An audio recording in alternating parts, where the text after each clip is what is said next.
Bienvenidas y bienvenidos, alumnas y alumnos de tercer grado de secundaria.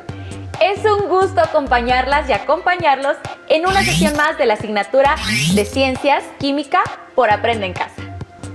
Esta es una iniciativa de la Secretaría de Educación Pública para que sigan adquiriendo nuevos conocimientos desde su hogar, mientras pasa la emergencia por el COVID-19. Recuerden que hay muchas ventajas en esta modalidad. Por ejemplo, pueden compartir lo que aprendieron con sus familias inmediatamente. Tienen tiempo para consultar otros recursos y complementar lo que vieron en el programa. Y a la vez, cuidan lo más importante, su salud y la de su familia. Antes de iniciar, les recomendamos tener a la mano papel y lápiz para anotar las ideas principales, los ejercicios a realizar y las preguntas que les puedan surgir durante la sesión. Recuerden integrarlos a su carpeta de experiencias para que al regresar a la escuela los compartan en su grupo. Pues si ya están listas y listos, ¡comenzamos! En la vida cotidiana se presentan situaciones en las que es importante regular la acción de los ácidos y las bases en diferentes sistemas. Por ejemplo, la alteración de la acidez estomacal puede evitarse con determinadas sustancias. ¿Tienen alguna idea de cuáles son sus propiedades? ¿Saben qué tipo de reacción se lleva a cabo? En esta sesión identificaremos las propiedades de las sustancias que neutralizan la acidez estomacal. Así que vayan apuntando la siguiente pregunta. ¿Cuáles son las propiedades de las sustancias que neutralizan la acidez estomacal? Para ayudarte a responder esta pregunta, los invitamos a ver el siguiente video sobre los síntomas que se producen al padecer acidez estomacal y las medidas preventivas para evitar esta alteración, que puede ocasionar un inadecuado funcionamiento del proceso digestivo. Presten atención para que identifiquen las ideas relevantes. Y no olviden hacer sus anotaciones. ¿Creen que la acidez estomacal solo causa dolor y ardor en el estómago? No es así. Este padecimiento puede causar daños severos no solo en el estómago, sino también en el esófago. Cuando el contenido estomacal logra subir, provoca una sensación de quemadura que puede llegar hasta la garganta. Esto es lo que llamamos agruras. ¿Cómo actúan los medicamentos que pueden aliviar la acidez estomacal? La acidez provoca la sensación de ardor en el estómago, esófago y garganta, además de la percepción de un sabor muy amargo. En casos extremos, cuando los ácidos estomacales llegan hasta la garganta, ocasionan tos y dolor al comer. Algunas veces pueden lastimar las cuerdas vocales y causar una disminución de la voz o una franca ronquera. Si la acidez es frecuente o prolongada, se puede producir gastritis o inflamación. La gastritis es la inflamación de la mucosa que recubre el estómago. Este padecimiento puede derivar en úlcera, es decir, un daño muy severo en la pared del estómago que puede ocasionar un sangrado. En algunos casos, su tratamiento es quirúrgico. En otros, puede llegar a causar la muerte. El ácido que forma parte de los jugos gástricos es el ácido clorhídrico. ¿Qué tan corrosivo es el ácido del estómago? Veamos este experimento. Necesitamos 30 mililitros de ácido clorhídrico concentrado, una lámina de aproximadamente 5 gramos de aluminio, una lámina de aproximadamente 5 gramos de cobre, 2 recipientes de vidrio, una pipeta de vidrio con perilla, 3 etiquetas blancas adherentes, un plumón. Rotulamos los vasos. Colocamos los metales. Agregamos ácido clorhídrico y observamos. Esto nos da una idea de qué tan corrosivos pueden ser los ácidos fuertes, en este caso, el ácido clorhídrico.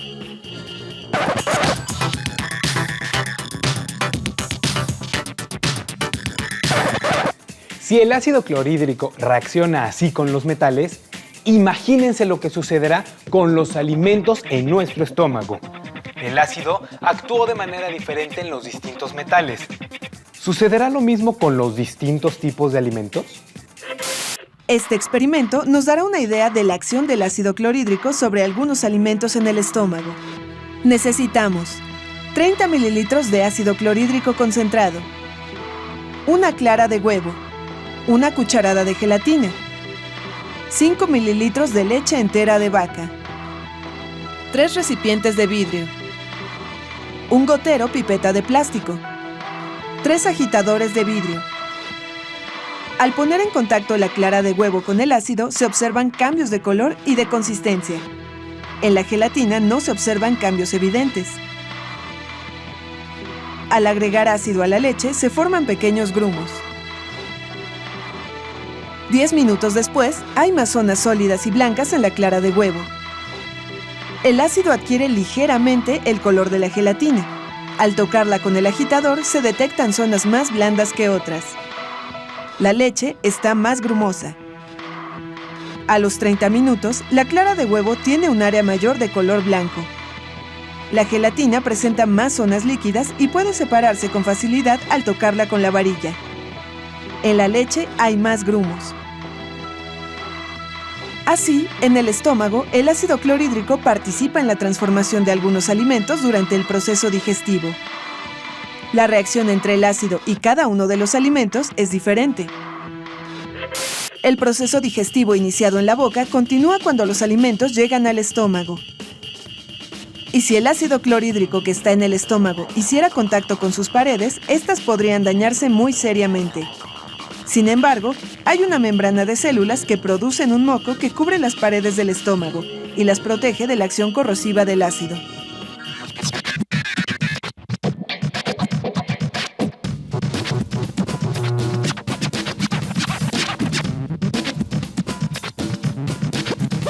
Recuerdo que la acidez estomacal se presenta cuando existe un valor de pH ligeramente menor a 3 y que al ingerir menor cantidad de ácidos o mayor cantidad de alimentos básicos podría evitarse este malestar.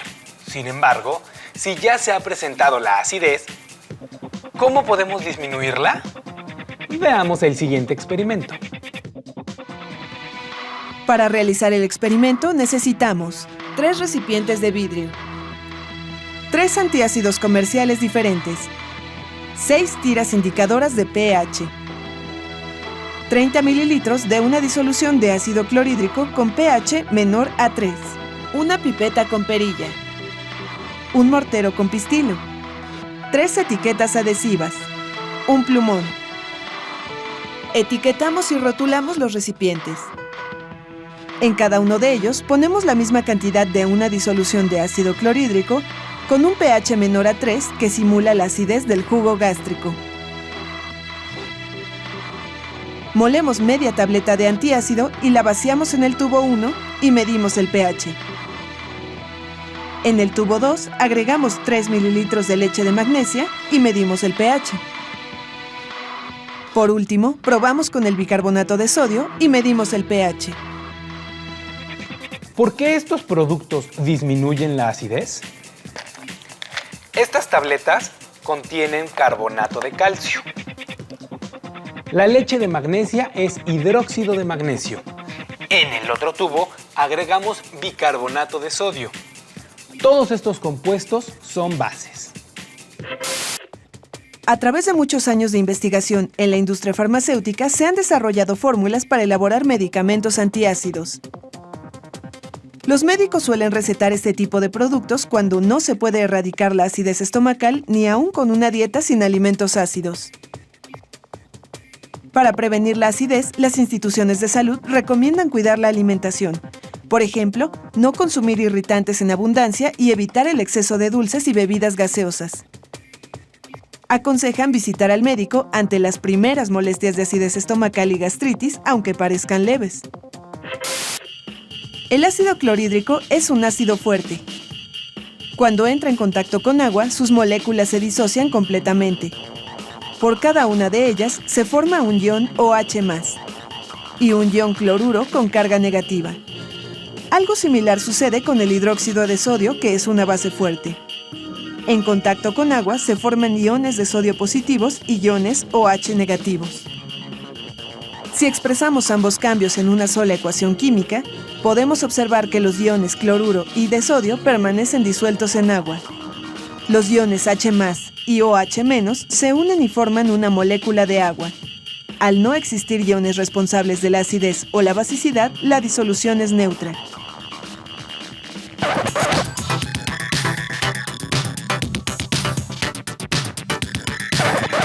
Entonces, para neutralizar un ácido fuerte, se necesita una base fuerte.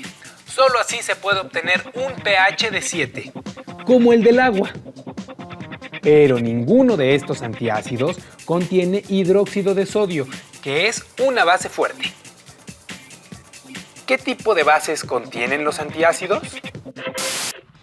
Los antiácidos comerciales contienen una base débil, pero algunos tienen dos. Veamos el siguiente experimento.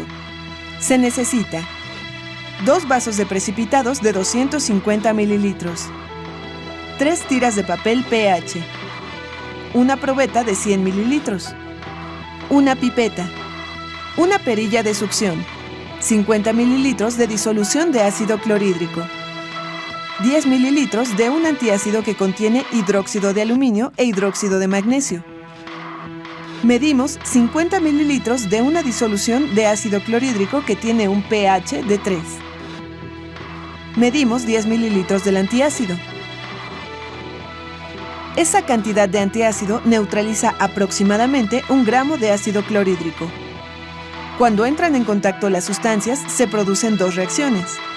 En una se forma agua y una sal llamada cloruro de aluminio.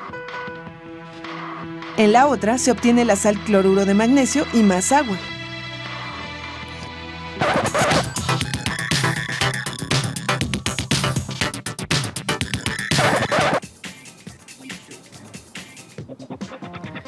Este libro nos enseña que el hidróxido de aluminio se separa totalmente en iones cuando se mezcla con agua y por lo tanto es una base fuerte. ¿Por qué esta sustancia sí se puede usar como antiácido y el hidróxido de sodio no? El hidróxido de aluminio se separa o disocia completamente en iones Al+ y iones OH negativos. En este sentido, es una base fuerte. Sin embargo, este compuesto es poco soluble en agua y solo una proporción de moléculas se disocia. Como consecuencia, se forma una menor cantidad de iones OH negativos y el compuesto se comporta como una base débil. Las demás bases fuertes, como el hidróxido de sodio o sosa, no se utilizan como antiácidos ya que son corrosivas y causarían severos daños a los tejidos. Deben manipularse con mucha precaución y con la supervisión de un adulto.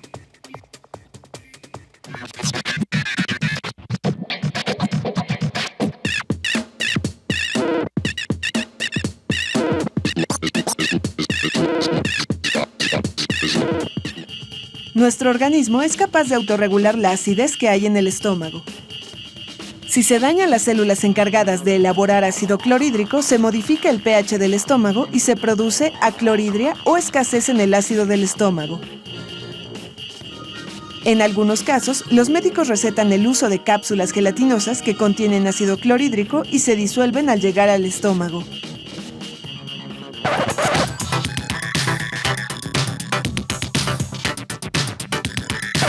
En la industria farmacéutica se siguen realizando investigaciones sobre los ácidos, bases y la neutralización para tener un mayor cuidado de la salud.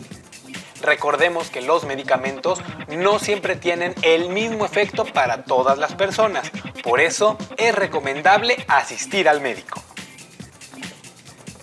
Es importante llevar una dieta balanceada y se recomienda consumir lo menos posible alimentos muy ácidos.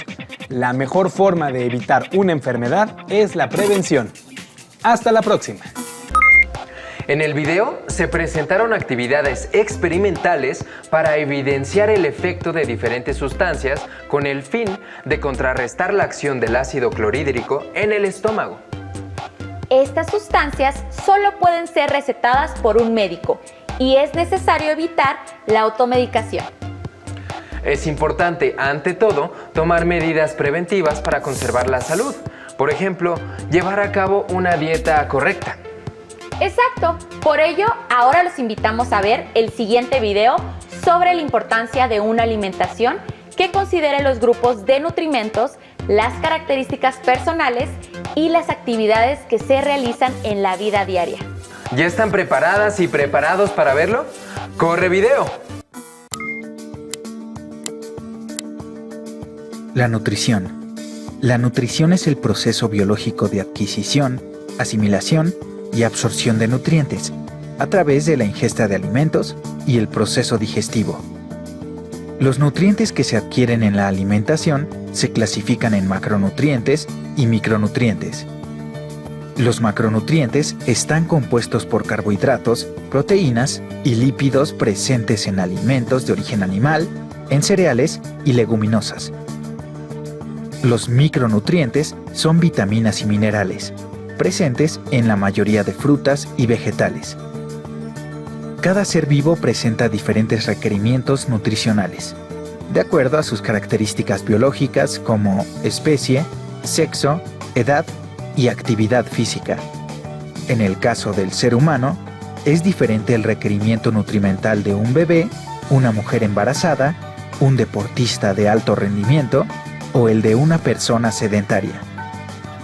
Una dieta correcta debe ser completa, equilibrada, suficiente y variada en relación con los alimentos que se consumen. El plato del buen comer es una guía de alimentación que permite identificar criterios para una dieta sana.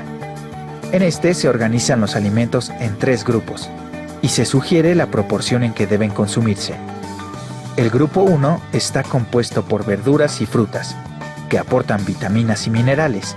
Estos deben comerse en mayor proporción que el resto de los grupos. El grupo 2 lo conforman los cereales y tubérculos, que aportan energía, vitaminas y fibra. Se recomienda combinarlo o alternarlo con el grupo 3. El grupo 3 se integra de leguminosas y productos de origen animal, como lácteos y carnes que aportan las proteínas, carbohidratos y lípidos necesarios para el desarrollo y reparación de tejidos. El consumo frecuente de agua simple es necesario para recuperar sales y minerales usados en las actividades diarias, además de facilitar la digestión y la regeneración de células. La adquisición de nutrientes ocurre mediante el proceso digestivo o digestión, el cual se divide en 4 momentos: la ingesta, la asimilación, la absorción y la expulsión de nutrientes. La ingesta es cuando los alimentos ingresan a la boca y son triturados por los dientes que, en conjunto con la saliva, transforman la comida en bolo, el cual es empujado por la lengua hacia el estómago. Dentro del estómago ocurre la degradación del bolo, con ayuda de los jugos gástricos, que lo transforman en una composición llamada quimo. Posteriormente, el quimo se traslada al intestino delgado, donde los nutrientes son absorbidos por las vellosidades intestinales y los desechos son expulsados a través de la uretra o el ano. Para que la digestión se logre con éxito, los aparatos digestivo y circulatorio intervienen en el proceso, absorbiendo y distribuyendo los nutrientes por el cuerpo. Por su parte, el aparato respiratorio transforma los nutrientes en energía. Y finalmente, el aparato excretor filtra los desechos a través de la orina y las heces fecales. Conocer sobre la nutrición ayuda a entender cómo el ser humano obtiene la energía necesaria para realizar sus actividades. Continúa revisando más temas de biología en pruébate.org. Además de identificar los grupos del plato del buen comer, en el video conocimos la importancia de ingerir agua simple potable, así como los 4 momentos del proceso digestivo.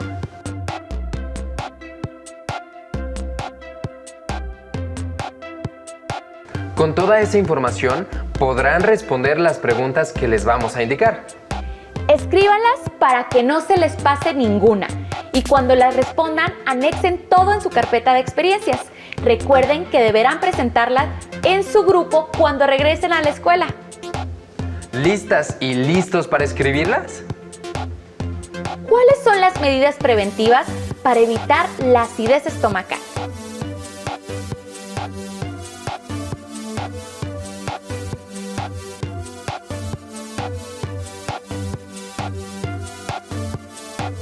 ¿Qué propiedades presentan los antiácidos?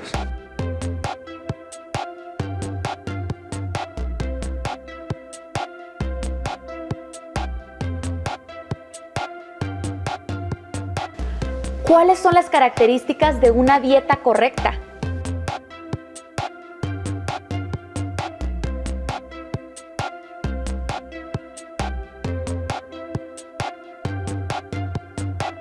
Finalmente, con base en sus respuestas, elaboren un tríptico o folleto en el que incluyan información relevante acerca de la importancia de las reacciones de neutralización en la vida cotidiana y las medidas de prevención relacionadas con la alimentación para cuidar su salud.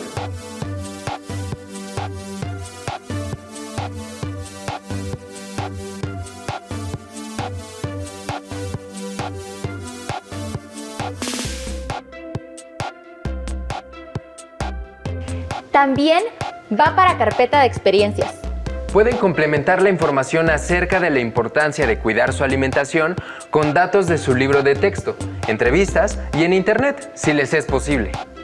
También pueden investigar en el libro El placer de comer y estar sano, de Guadalupe Esquivel y Adriana Luna, que se encuentra disponible en la biblioteca de los libros del Rincón. Es un texto muy recomendable. Esperamos que la sesión haya sido de su agrado y que compartan lo que aprendieron con su familia. Así, no solo repasarán el tema, sino que contribuirán con el cuidado de su salud y la de sus seres queridos. Recuerden que la solidaridad, la empatía y la paciencia son valores indispensables para una buena convivencia. Así que, a practicarlos. Continúen con la programación de Aprende en Casa. ¡Hasta pronto!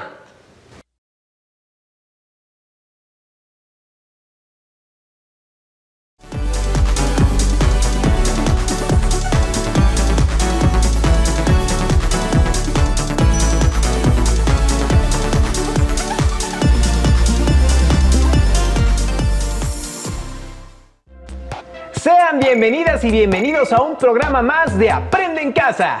En esta sesión vamos a ver un tema fundamental en la historia de México que tuvo repercusiones en la vida política y democrática del país, el movimiento estudiantil de 1968 y su influencia. ¿Ya tienen con qué anotar? Si no, vayan rápido por papel y pluma para que escriban las preguntas y actividades que deberán resolver e integrar en su carpeta de experiencias. La década de 1960 fue crucial en la historia del mundo. Se recuerda sobre todo como la década de la rebeldía juvenil. Los jóvenes querían cambiar a la sociedad, las costumbres y los valores para tener más libertad. Los jóvenes criticaron el modelo capitalista, es decir, la sociedad de consumo. Escuchaban a los Beatles y el rock and roll. Esto escandalizaba a los padres y a los sectores de la sociedad más conservadores. También se manifestaron contra la guerra de Vietnam y el muro de Berlín. Fueron los años del movimiento hippie y las consignas de amor y paz. Fue cuando el hombre llegó a la luna y cuando el movimiento de Che Guevara fracasó en Bolivia. En esa década asesinaron al presidente estadounidense John F. Kennedy y al líder afroamericano Martin Luther King. En nuestro país también hubo diversos movimientos sociales y civiles. Por ejemplo, en 1964 los médicos de la Ciudad de México se levantaron en huelga exigiendo mejoras en sus derechos laborales. En respuesta, el gobierno los encarceló y despidió a decenas. Además, en 1966, estudiantes de Michoacán realizaron manifestaciones. Al año siguiente, en 1967, estudiantes de Sonora también llevaron a cabo protestas. Por otra parte, entre los meses de julio y octubre de 1968 se realizó la represión más grande cometida contra los estudiantes. El 2 de octubre de 1968, en la Plaza de las Tres Culturas, en Tlatelolco, Ciudad de México, se llevó a cabo el momento más álgido del problema. Les pedimos estar muy atentos a la información que se presenta en el siguiente video. Al finalizar, elaborarán un cuadro sinóptico de las causas que propiciaron el movimiento estudiantil. Vamos con el video. En la década de 1960, El control del Partido Único sobre la vida política y social de México generó muestras de descontento entre algunos grupos sociales. Las demandas de mayor justicia social y de libertad para elegir autónomamente a sus líderes sindicales estuvieron en la base de los movimientos de ferrocarrileros, electricistas, médicos y maestros durante las décadas de 1950 y 1960. La respuesta del gobierno a estas demandas incluyó algunos intentos de negociación, pero predominó la represión para poner fin a los movimientos obreros. La represión, la persecución y el encarcelamiento de los líderes fueron la pauta en las relaciones entre el gobierno y los grupos inconformes. En 1968 tomó fuerza un movimiento protagonizado por estudiantes de 3 universidades, preparatorias e institutos de educación superior de varios estados del país. Muchos de ellos salieron a las calles a exigir el cumplimiento de sus peticiones y a expresar su inconformidad ante diversas situaciones sociales y políticas.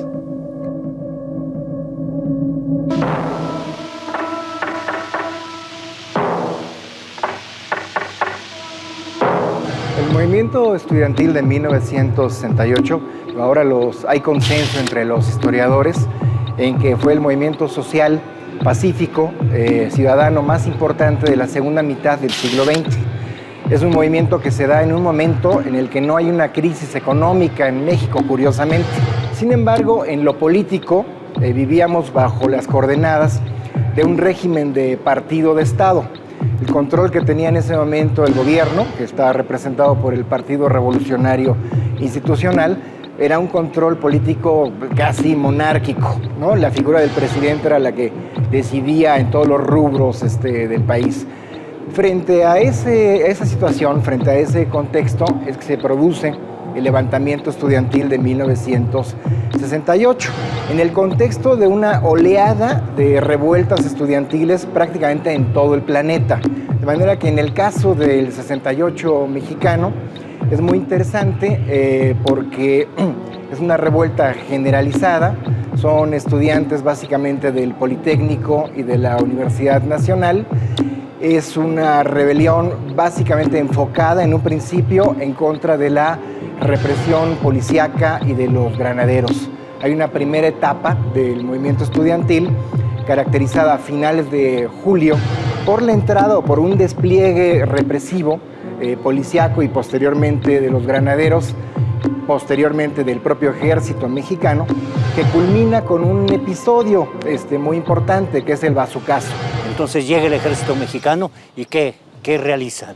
Nada menos que con una bazuca rompen la hermosa puerta colonial de la escuela preparatoria número 1, y atrás están unos muchachos deteniendo esa puerta, en donde se calcula que fueron entre 8 o 10 cadáveres, 10 muertos. Esto, digamos, es lo que desencadena la respuesta inmediata del rector Barros Sierra, prácticamente al día siguiente, donde hace un discurso en donde afirma que la autonomía de la universidad ha sido violada. Y esto es, digamos, el punto de partida para que las diferentes escuelas de la UNAM y del Politécnico se levanten en huelga a partir del 1 de agosto. ¿Qué era lo que exigíamos nosotros? Que se castigara a los jefes del ejército, que se castigara a los jefes policíacos, a los jefes de granaderos, que se indemnizaran a esas familias que habían perdido a sus hijos. Justicia era lo que pedíamos. No atentábamos en lo más mínimo contra la estructura del gobierno. Las demandas de los estudiantes son muy concretas, se refieren a la libertad de los presos políticos, a la supresión de algunos artículos políticos que estaban en la Constitución que habíamos heredado desde la época de la Guerra Mundial y que actuaban en contra de la disidencia política, y básicamente medidas muy específicas para denunciar la represión y los excesos de la represión policíaca. Esto aglutina rápidamente en unos días a un órgano que es muy importante, que es el Consejo Nacional de Huelga, que es el lugar donde van a darse estas reivindicaciones de los estudiantes, y tenemos ya el inicio del levantamiento estudiantil. El triunfo de la Revolución cubana en 1959 y el posterior establecimiento del primer gobierno socialista en América Latina llevaron a numerosos políticos e intelectuales a cuestionar el carácter de la Revolución mexicana y de los gobiernos que se decían herederos de ella. El ambiente de crítica y la movilización de los estudiantes fueron interpretados por algunos sectores del gobierno como una amenaza y buscaron acabar con él. El movimiento estudiantil se intensificó y encontró eco en algunos sindicatos obreros como los petroleros y los electricistas. Las marchas, mítines y reuniones se multiplicaron y en la mayoría de ellas hicieron acto de presencia elementos de la fuerza pública y del ejército que vigilaban de cerca las acciones de los estudiantes. El movimiento estudiantil comenzó el 22 de julio, cuando alumnos de la Vocacional 5 y de la Preparatoria Isaac Ochoa Terena fueron reprimidos por la policía. Las autoridades del UNAM y el Politécnico se oponían a que el gobierno utilizara la fuerza como forma de resolver los conflictos. Pero la falta de espacios democráticos y la constante represión del gobierno de Gustavo Díaz Ordaz movilizaron a los estudiantes, no solo de la capital, sino de otros estados de la República. El gobierno se negó a dialogar con ellos, ya que los consideraba revoltosos y los acusaba de ser comunistas. Estas acusaciones tenían mucho que ver con el ambiente propiciado por la Guerra Fría, en donde el mundo se debatía entre el capitalismo y el comunismo. Los estudiantes luchaban por la libertad de expresión y agrupación, solicitaban castigo por la violencia que sufrían y exigían la libertad de los presos políticos. Es decir, de quienes habían sido encarcelados por tener ideas contrarias al gobierno. Pero ninguna de sus peticiones fue atendida por el presidente de la República.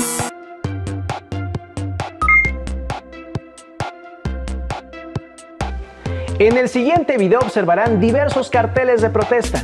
Elijan el que más les guste y traten de describirlo.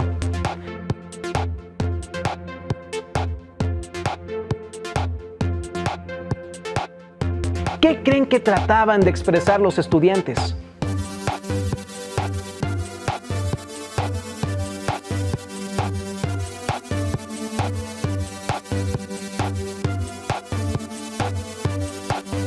Guarden sus respuestas en su carpeta de experiencias.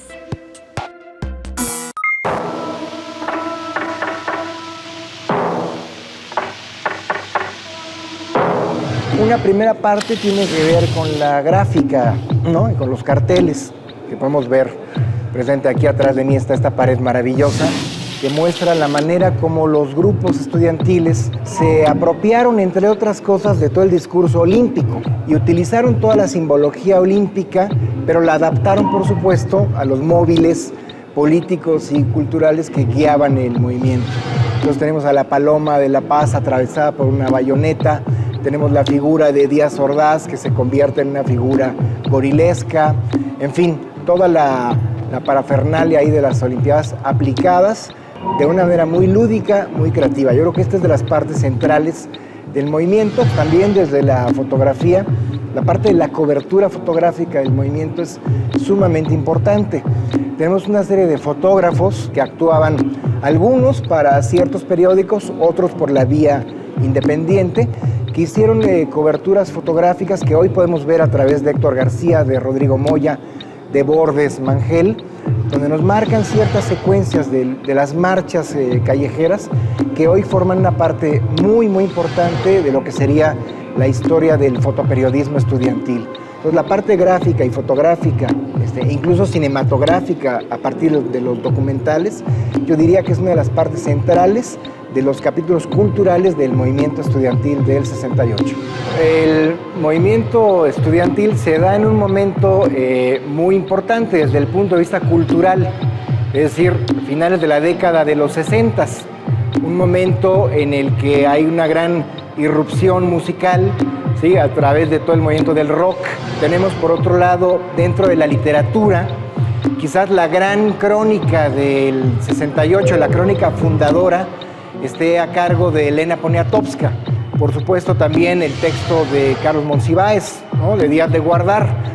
En cuanto a la parte poética, yo creo que habría que mencionar el poema de la plaza de Octavio Paz.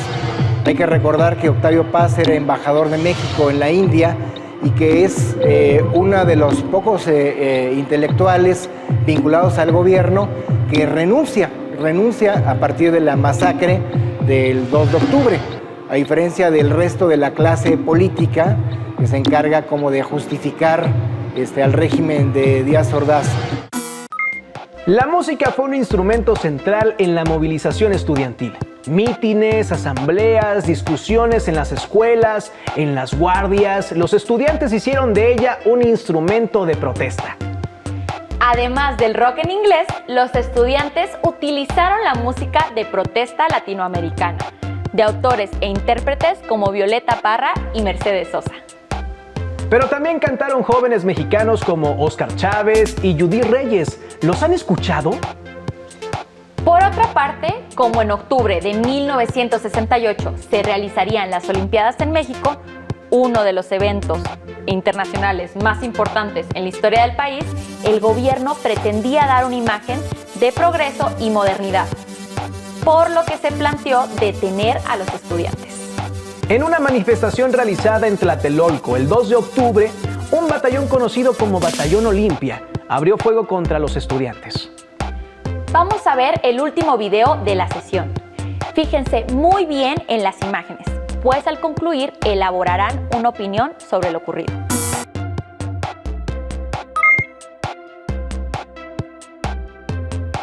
¿Qué opinan de la manera en la que el gobierno decidió solucionar el problema?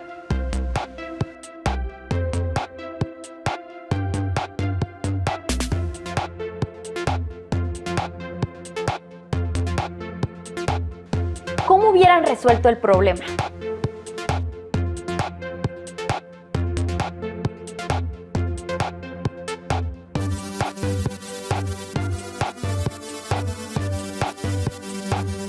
Vamos al video.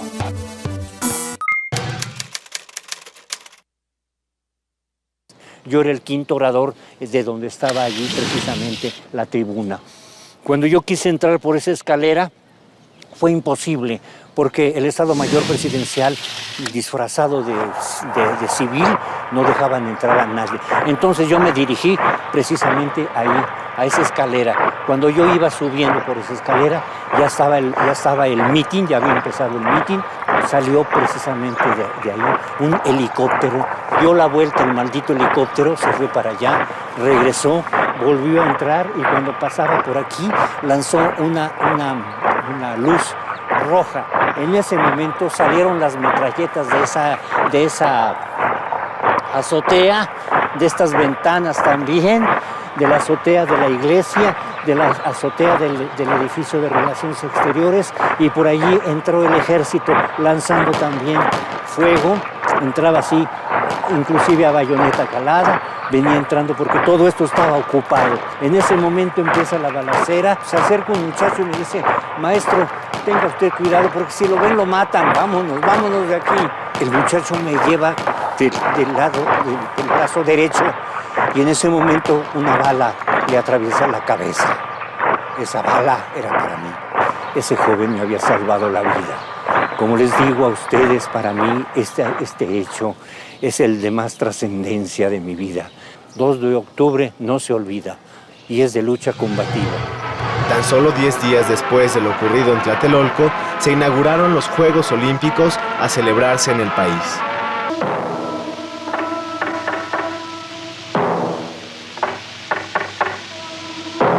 El 68 tiene una serie de repercusiones positivas, en términos de que sin duda alguna en el 68 se cuestionó por primera vez este régimen de partido de Estado que gobernaba México. A partir de ahí lo que viene es una transformación muy gradual del sistema político mexicano, ¿sí? Lo que tenemos en los siguientes 30 o 40 años es una pérdida del poder por parte del Partido Revolucionario Institucional, que tiene que compartir, digamos, la administración pública con otros partidos de oposición hasta llegar a la alternancia política en el año 2000. Sin duda, uno de los puntos de partida de esta modificación del sistema político mexicano hay que encontrarla en el 68.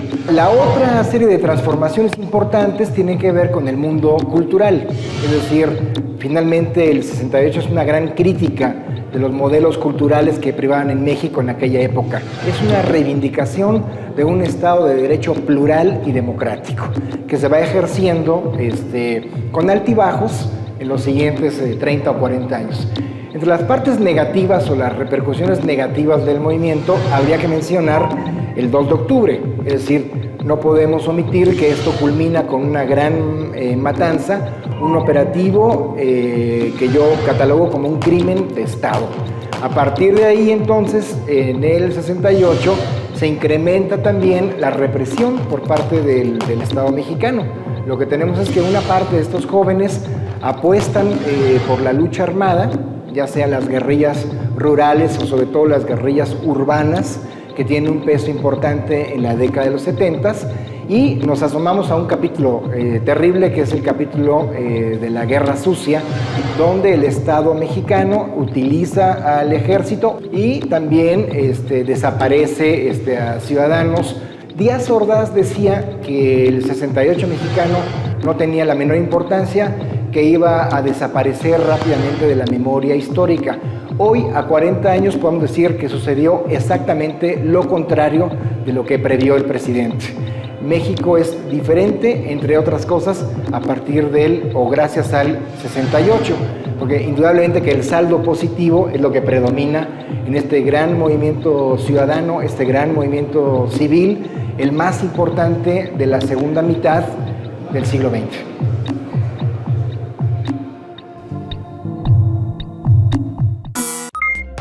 Después de lo ocurrido en 1968, la represión continuó.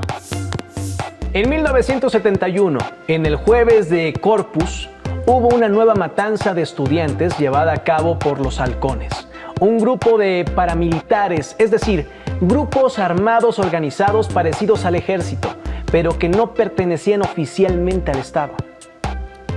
La censura gubernamental trató de ocultar la represión del movimiento estudiantil. Durante varios años no fue posible presentar fotografías ni filmaciones sobre el movimiento. Después de muchos años y gracias a los avances de las luchas democráticas en el país, se fueron abriendo los archivos sobre lo ocurrido, lo cual posibilitó conocer lo que pasó en esa década, siendo relevante el trabajo de los historiadores para esclarecer muchos de los acontecimientos provocados por el gobierno. Es muy importante que todos conozcamos estos hechos y hagamos que la memoria de esas personas que murieron defendiendo sus derechos perdure por muchos años más. Que su lucha siga siempre viva y que defendamos sus ideales. Los invitamos a que platiquen con su familia sobre el tema. Si tienen parientes que hayan vivido en esa época, pídanles que les cuenten lo que ellos vieron, lo que ocurrió en su entidad, su opinión sobre la represión en esos años y cómo ha cambiado el país desde esa década hasta nuestros días.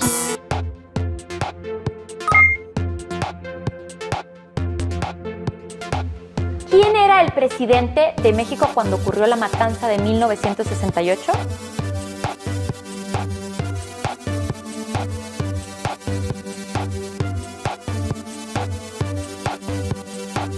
¿Cuáles eran las peticiones de los estudiantes en 1968?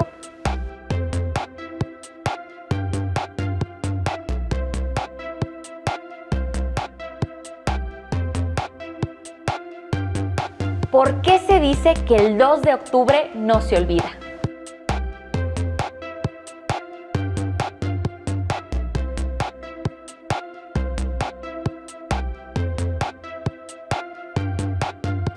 ¿Cuáles fueron las consecuencias del movimiento estudiantil?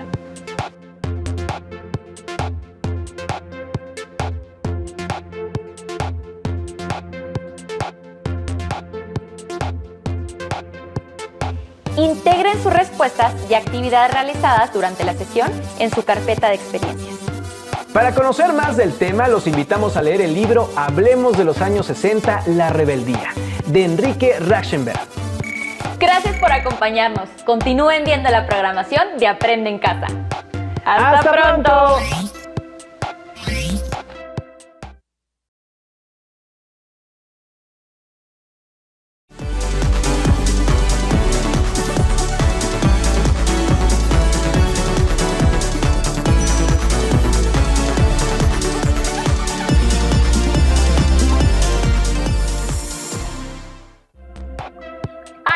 y alumnos de tercer grado de secundaria. Es un gusto darles la bienvenida a Aprende en Casa, un esfuerzo de la Secretaría de Educación Pública para que sigan adquiriendo conocimientos durante esta pausa escolar. Estas sesiones son una oportunidad para que puedan descubrir nuevas estrategias de aprendizaje, así como poner en práctica sus habilidades escolares y valores como la paciencia y tolerancia. Como en cada sesión, las y los invitamos a preparar y tener a la mano un lápiz y un cuaderno u hojas de papel para anotar las ideas principales y las preguntas que les puedan surgir. Recuerden que posteriormente deberán integrarlas a su carpeta de experiencias para que al regresar a clases la presenten a su docente y a sus compañeras y compañeros. En esta sesión abordarán un tema de la asignatura de matemáticas para que aprendan a leer y construir gráficas formadas por secciones rectas y curvas que modelan situaciones de movimiento o llenado de recipientes. ¿Recuerdan cuando en segundo grado aprendieron a elaborar gráficas que consistían en líneas rectas? Imaginen si en lugar de líneas rectas tuvieran curvas. ¿Qué cambiaría?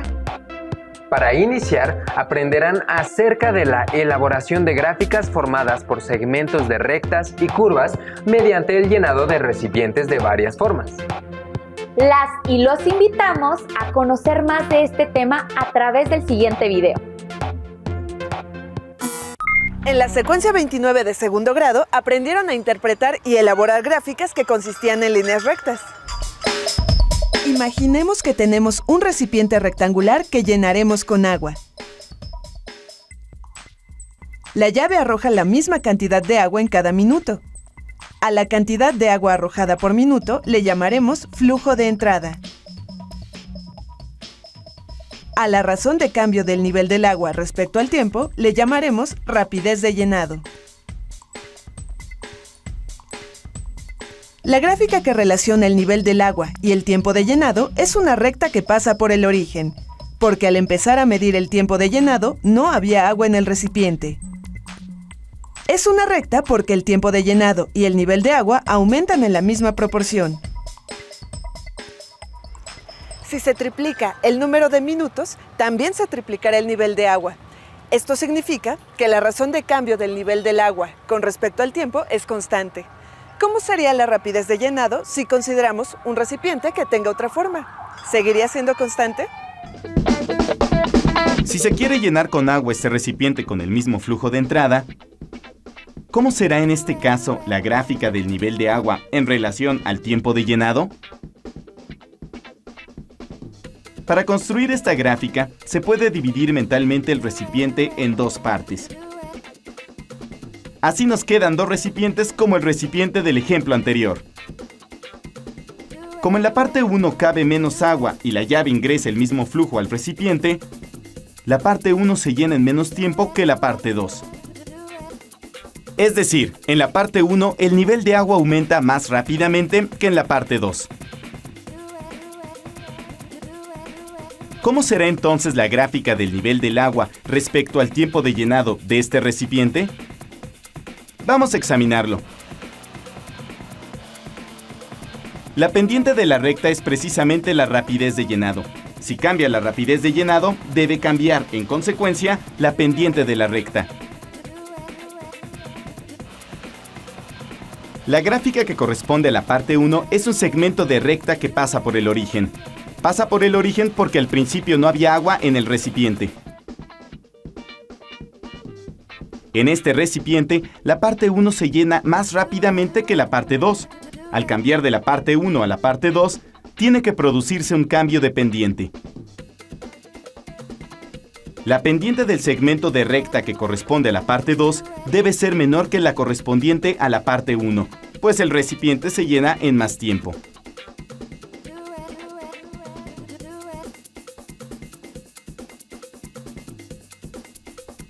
Con frecuencia encontramos fenómenos cuyas gráficas resultan ser la unión de dos o más segmentos de recta.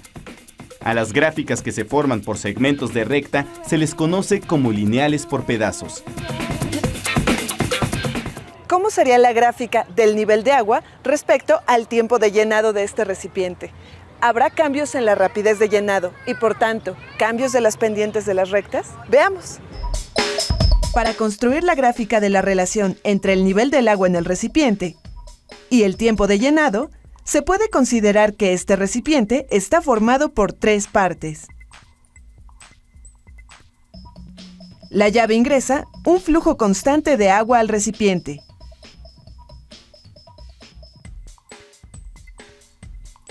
¿Cuál de las 3 partes del recipiente se llenará en menor tiempo? O lo que es lo mismo, ¿en qué parte será mayor la rapidez de llenado? Construyamos ahora la gráfica correspondiente al llenado de este recipiente formado por 3 partes.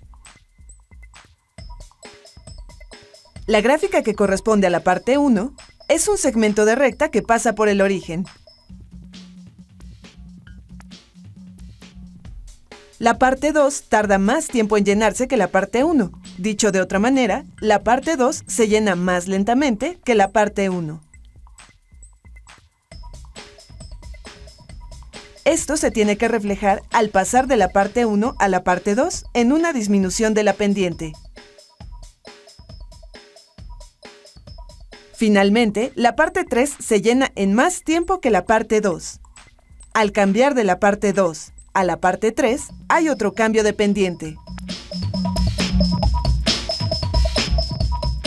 La gráfica correspondiente al llenado de este recipiente también es lineal por pedazos.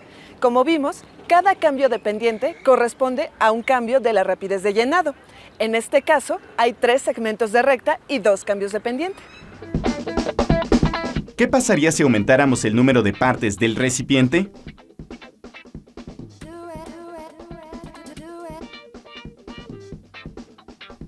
¿Cómo sería la gráfica del nivel de agua respecto al tiempo de llenado de un recipiente dividido en, por ejemplo, estas 6 partes?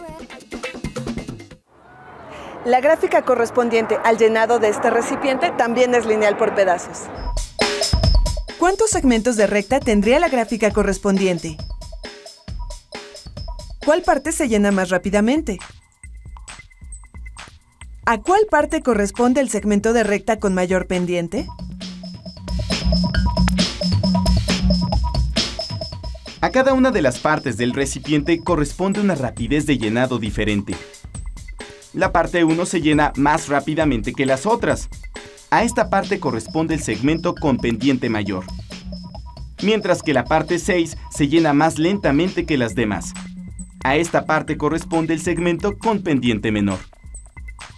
Cada cambio de pendiente corresponde a un cambio de la rapidez de llenado. En este caso, hay 6 segmentos de recta y 5 cambios de pendiente. ¿Qué pasaría si continuáramos aumentando el número de partes del recipiente? ¿Cómo sería la gráfica del nivel de agua respecto al tiempo de llenado de un recipiente dividido en, por ejemplo, estas 8 partes?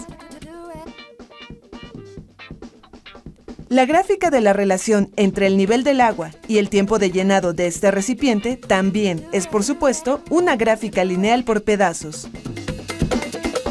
El número de partes en que se divide el recipiente puede aumentar tanto como se quiera, hasta parecerse más y más a un triángulo como este. ¿Cómo será la gráfica correspondiente a este recipiente triangular? ¿Será lineal por pedazos?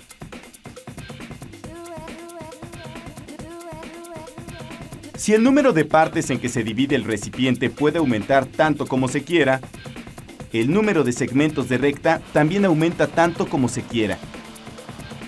Entonces, ¿cómo será la gráfica del recipiente de forma triangular? Pero hay más recipientes que se pueden llenar. ¿Cómo es la gráfica del nivel de agua respecto al tiempo de llenado, por ejemplo, de este recipiente? A diferencia del recipiente anterior, este recipiente tarda más en llenarse. Porque para cada aumento del nivel de agua, a este recipiente le cabe más agua que al recipiente anterior. Y por tanto, tarda más en llenarse. En este caso, la rapidez de llenado es menor. Sin embargo, la gráfica de la relación entre el nivel de agua y el tiempo de llenado de este recipiente también es una curva. Pero, ¿qué pasa con otros recipientes? ¿Siempre se obtienen gráficas formadas por rectas o por curvas? ¿O gráficas lineales por pedazos? Construyamos la gráfica del nivel de agua respecto al tiempo de llenado del siguiente recipiente. Para construir la gráfica, podemos dividir el recipiente en dos partes. La primera parte tiene una forma conocida. Su gráfica es un segmento de curva. Primero se llena rápido y poco a poco más lento, pues el recipiente es cada vez más ancho. La segunda parte también es conocida. La gráfica que corresponde a esta parte es un segmento de línea recta. La gráfica del nivel de agua respecto al tiempo de llenado de las dos partes del recipiente está formada por la unión de un segmento de curva y un segmento de recta. Veamos la siguiente situación. Tenemos una gráfica del nivel de agua respecto al tiempo de llenado y nos piden encontrar el recipiente cuyo llenado corresponde a esta gráfica. Sabemos que el recipiente está formado por las siguientes tres partes. ¿Cuál es la forma que debe tener el recipiente? ¿De qué manera se deben unir las partes para obtener la gráfica que nos dan? Obtengamos las gráficas que corresponden a cada una de las partes. Para comenzar, tomemos el rectángulo. Como ya vimos, la gráfica del nivel de agua respecto al tiempo que le corresponde a un rectángulo es un segmento de recta. Ahora, a cada uno de los dos trapecios les corresponde una gráfica de llenado que es una curva. Veamos cómo son estas curvas. Este recipiente con forma de trapecio primero se llena lentamente y luego rápidamente, pues conforme aumenta el nivel, disminuye la cantidad de agua que le cabe. La curva que le corresponde tiene la siguiente forma. Primero aumenta lentamente el nivel de agua y luego aumenta rápidamente. La última parte también tiene forma de trapecio, pero este se llena rápidamente al principio y lentamente al final. La curva que le corresponde tiene la siguiente forma. Primero aumenta rápidamente y luego aumenta lentamente.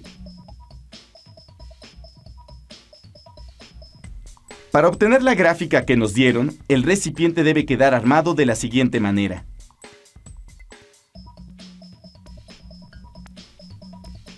Su gráfica está formada por los siguientes segmentos de rectas y curvas, que es la que queríamos obtener.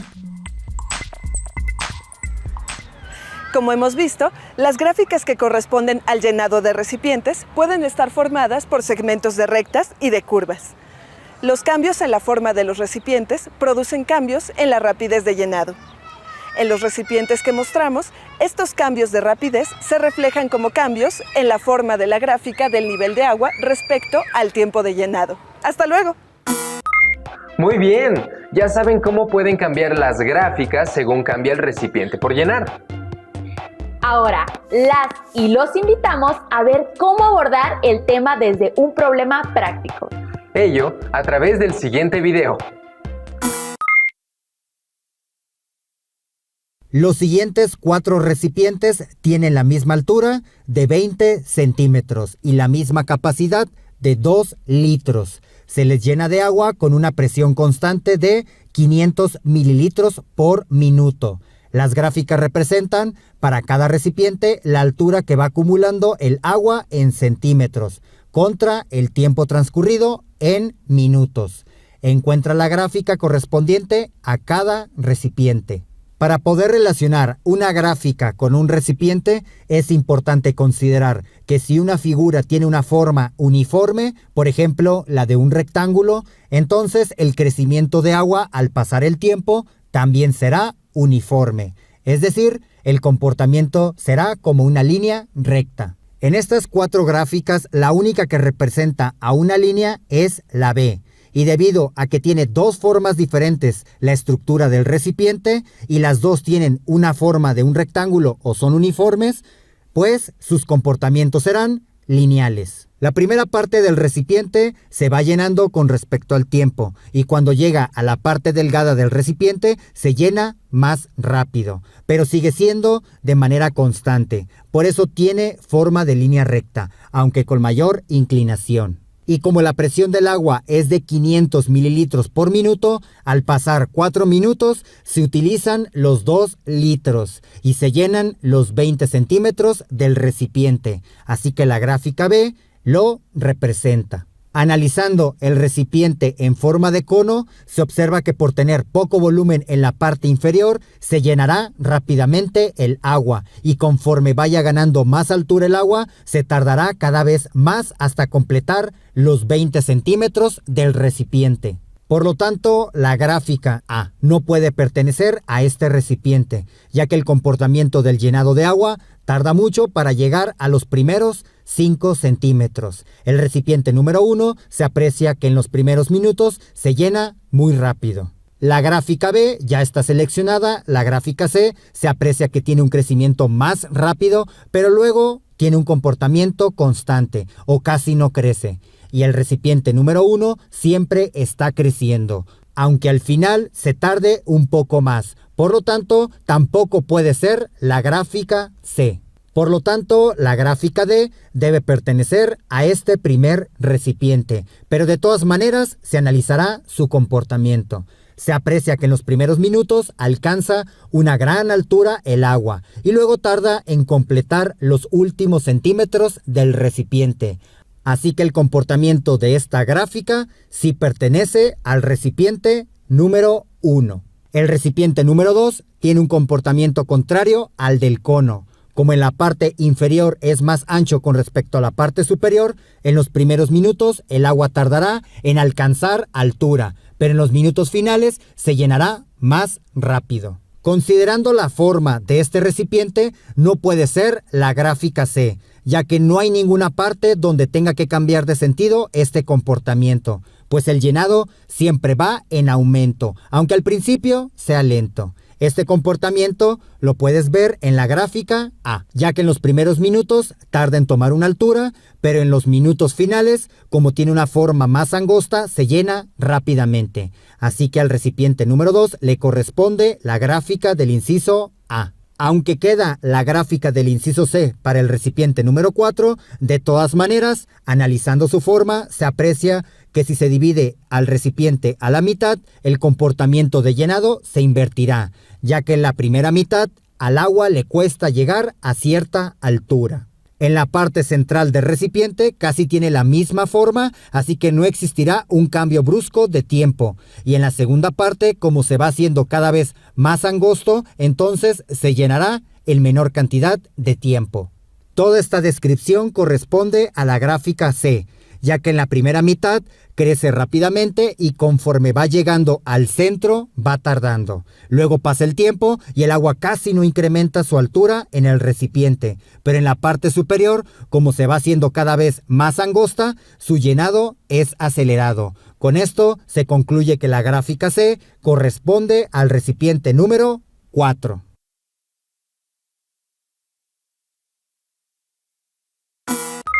Después de haber visto este video, es momento de que ustedes en casa sigan aprendiendo sobre la elaboración de gráficas formadas por segmentos de rectas y curvas. Para ello, observen qué recipientes hay en su casa que puedan llenar con agua fácilmente. ¿Cómo serían las gráficas de su llenado? Tomen el tiempo que tardan en llenar al menos 3 recipientes. Después, elaboren la gráfica que represente el tiempo de llenado y también realicen el esquema del recipiente. Finalmente, incluyan todos sus procedimientos en su carpeta de experiencias, junto con las notas que hayan tomado y las preguntas que les hayan surgido. Recuerden que compartirán toda esta información con su docente cuando regresen a clases. Para conocer más sobre el tema, como el origen y el cambio de las gráficas con las que trabajan todos los días, les recomendamos el libro Funciones y Gráficas de Carmen Azcárate.